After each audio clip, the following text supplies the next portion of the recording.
लेकिन बहुत से लोग जही हैं नेत बनी है तो कहीं हैं मालूम हो तो सल्ला करे जाते।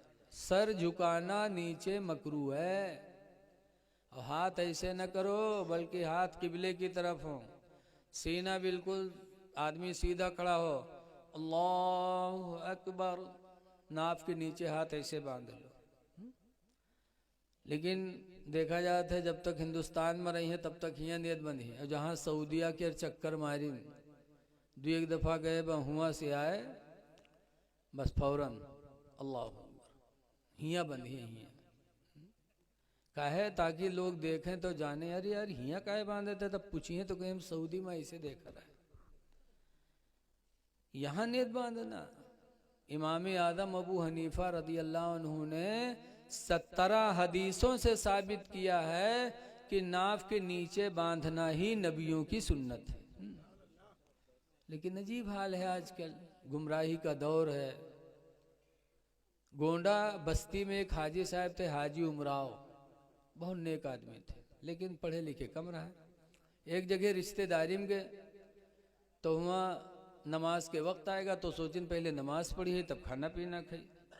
हाजी उमराव साहब गए मस्जिद में और वज़ू बनाने के बाद गए कि लाओ जमात से नमाज पढ़ ले गए, देखा तो जमात खड़ी थी तो हुआ देखें कि सब हियाँ नियत बांधे हैं, इमाम का देखें तो इमामों ही बांधे। अब हाजी साहब बेचारे जाहिल आदमी सोचिन यार हम तो ज़िंदगी भर हियाँ बांधे हैं और ये सब हियाँ बांधे हैं, अब हम क्या करिए। तो थोड़ी देर सोचिन वोचिन के बाद जमात में खड़े हो गए और हाजी साहब नियत बांधें तो कहें अल्लाहु अकबर, अब हियाँ बांधें। अब अगल बगल वाले घूर घूर ऐसे ऐसे देखें, लेकिन हाजी साहब बेचारे बांधे रहे। जब नमाज ख़त्म भय इमाम साहब सलाम फेरिन तो सब घूर घूर फिर देखें तो हाजी साहब कहते भैया काहे गुस्सा तो तुम लोग, क्या बात है। कहीं बुढ़ा कहीं का नमाज पढ़ता है कि मजाक करता है, कहीं काहे भैया, कहीं तू मुड़े काहे नियत बांधे है। तो हाजी साहब कहें भैया जिंदगी गुजर के बुढ़ाए गए लेकिन जहाँ गए हुआ ही नियत बांधे देखा, हम जिंदगी भर हियाँ बांधे, लेकिन आज तुमरे हियाँ हैं तो देखा तुम लोग हियाँ बांधे हो, तो हम सोचन कि मालूम जत्ते ऊँचे बांधो उतने ज़्यादा सवाब है। कहा तो हम कहने हम ही न बांध ली जो सब सवाब हमका मिले। तो चुप।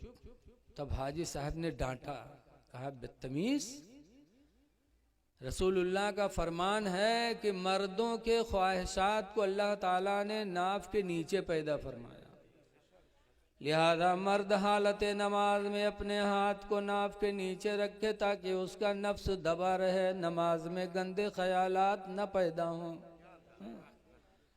और औरत के ख्वाहिशात को अल्लाह ने सीने में पैदा फरमाया, लिहाजा औरत हालत नमाज में सीने पर हाथ रखे ताकि उसका नफ्स दबा रहे, नमाज में बुरे इरादे न पैदा हों।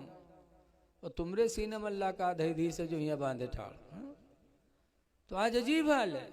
ऐ लोगो, जब मस्जिद में जाना नसीब हो तो खुदा का शुक्र अदा करो कि अल्लाह तेरा शुक्र है। इसीलिए हदीस पाक में आज बहुत से लोग मस्जिद में जाई हैं जुम्मक दिन तो जाई हैं पहले बैठ जाई हैं, तब बैठ के तब खड़े हुए नमाज पढ़ी। जाके मस्जिद में बैठो ना।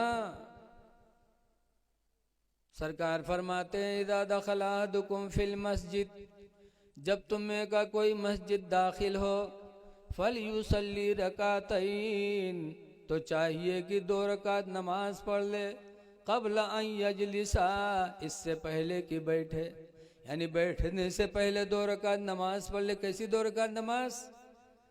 तहियतुल मस्जिद।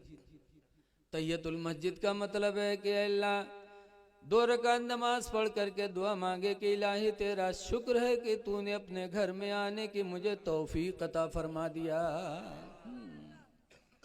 तहियतुल मस्जिद पढ़ ले।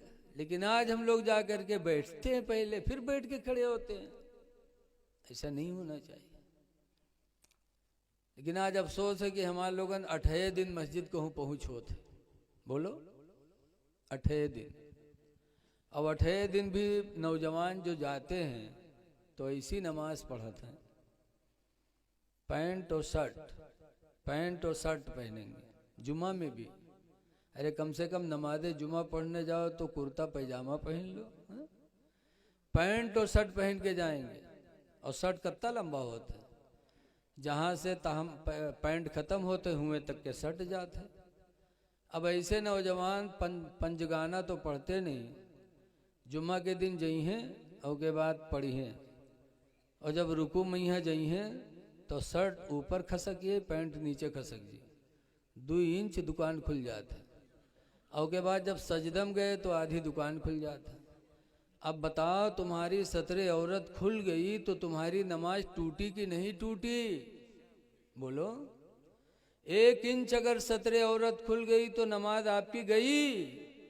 तो आपकी तो नमाज गई ही, और पीछे जो तुम्हारी दुकान देखा था उके का हाल हुई बताओ, उके दिल की दुनिया कहाँ चली जी? तो तुमने अपनी भी नमाज बातिल किया और अपने पीछे वाले की भी नमाज को बातिल किया।